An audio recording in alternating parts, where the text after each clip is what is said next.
Vamos dar início, então, à parte científica do Congresso Brasileiro de Trauma Ortopédico. Coube a mim apresentar a fratura do colo do fêmur em jovem, como eu trato baseado na evidência. Os objetivos da minha apresentação é discutir com os senhores, mostrar o momento da cirurgia, como é que a gente pode escolher, ou se é realmente importante a gente operar rápido esses pacientes, e o que diz respeito, o que a literatura nos mostra com respeito à ocorrência de osteonecrose da cabeça femoral, e os métodos de osteossíntese que a gente dispõe para estabilizar as fraturas do colo, qual escolher e como escolher. Esse primeiro trabalho publicado no começo desse século, 2002, no JBJS, que compara o tratamento precoce e o tratamento retardado, isso em termos de 12 horas, abaixo de 12 horas, o que eles consideraram precoce, acima de 12 horas, o que foi considerado retardado. É um estudo retrospectivo de 29 pacientes com fraturas desviadas.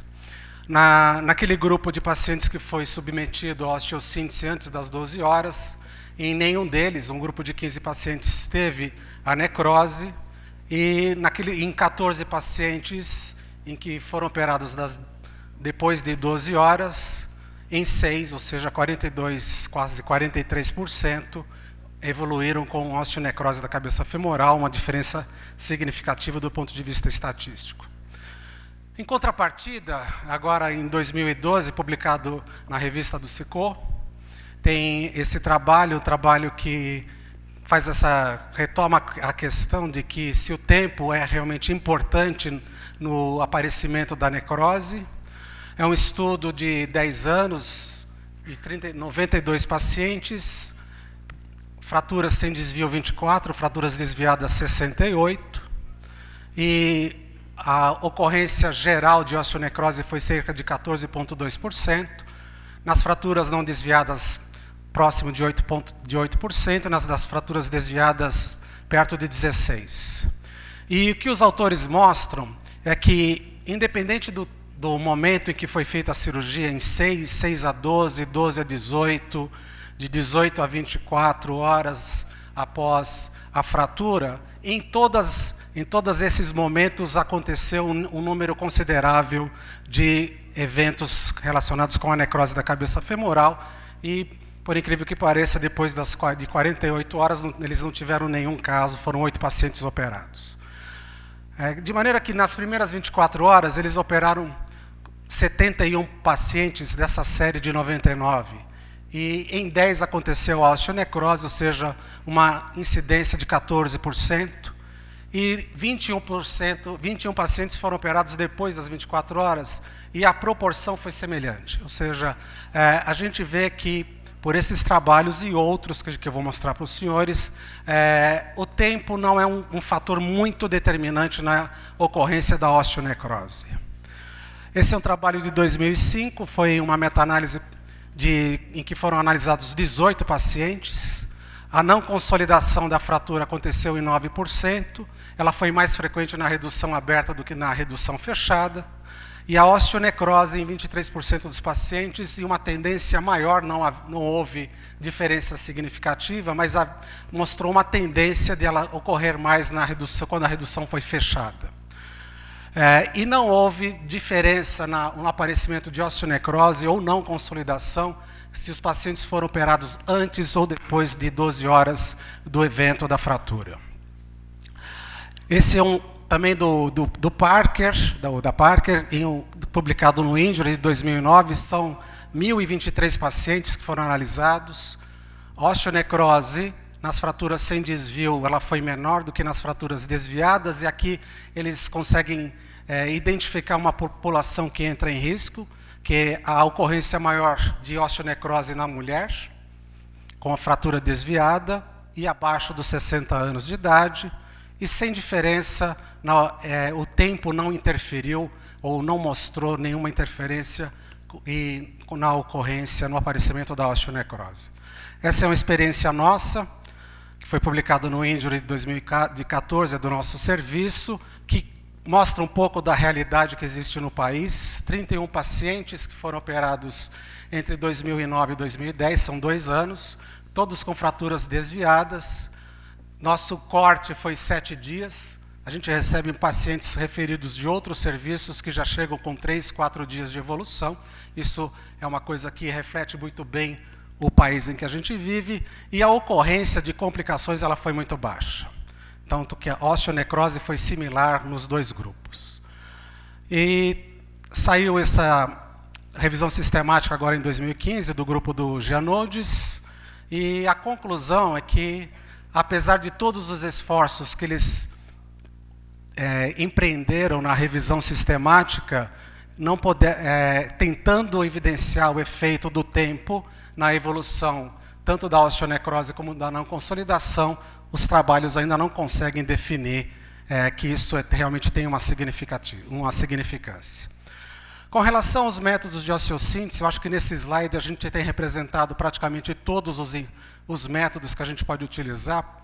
Parafusos canulados com montagem de triângulo invertido, o parafuso com a fixação tipo Powell's, com 2 parafusos paralelos e um como parafuso de tração perpendicular, a placa anticisalhante, implantes bloqueados e o DHS com parafuso antirrotatório.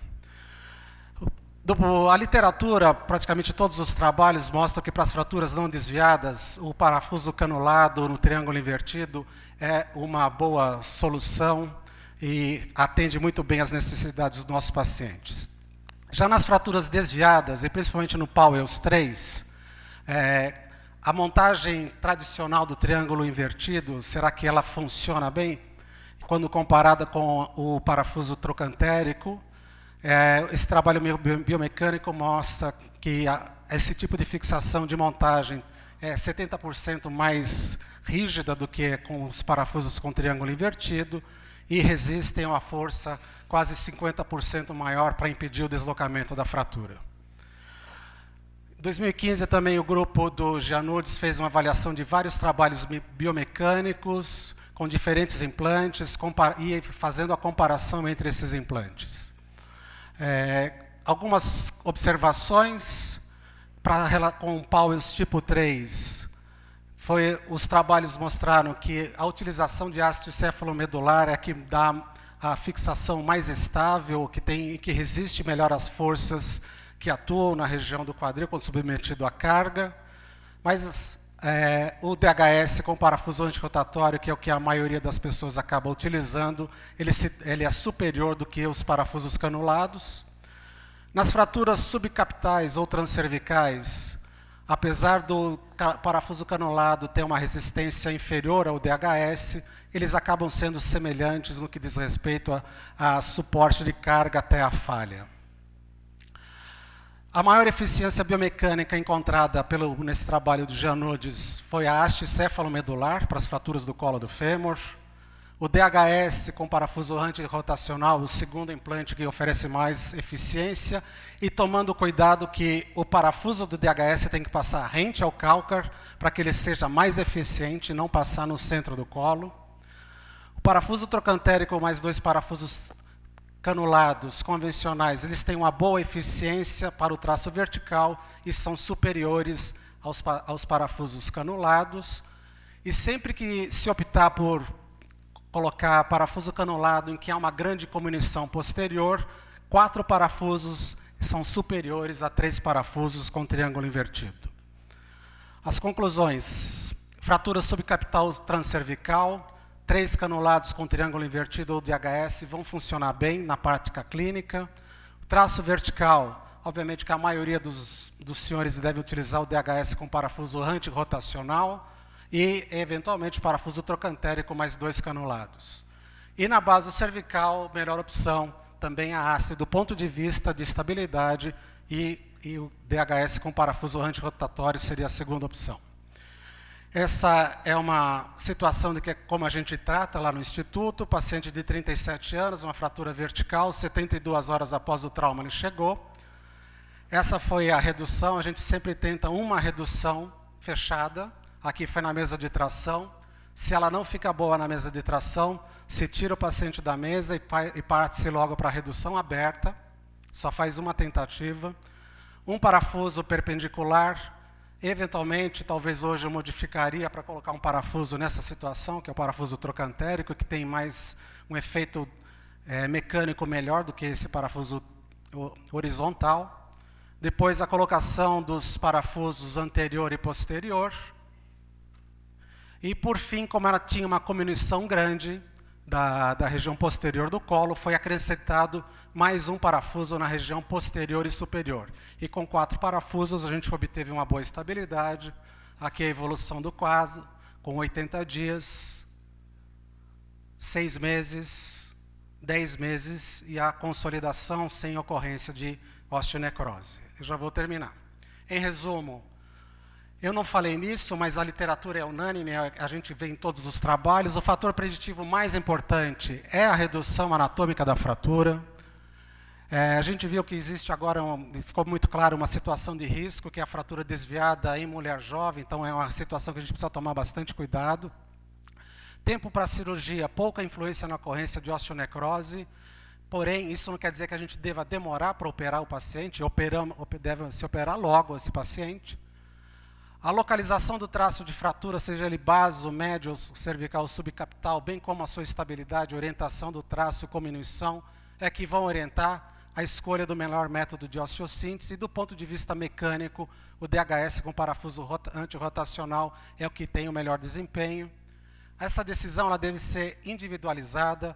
Muitas vezes a gente tem pacientes pequenos que têm um colo muito pequeno, que não comportam um DHS mais um parafuso, então precisa ser avaliado isso. E ainda não há um gold standard na escolha do método de implante. Isso ainda está para ser respondido. Muito obrigado.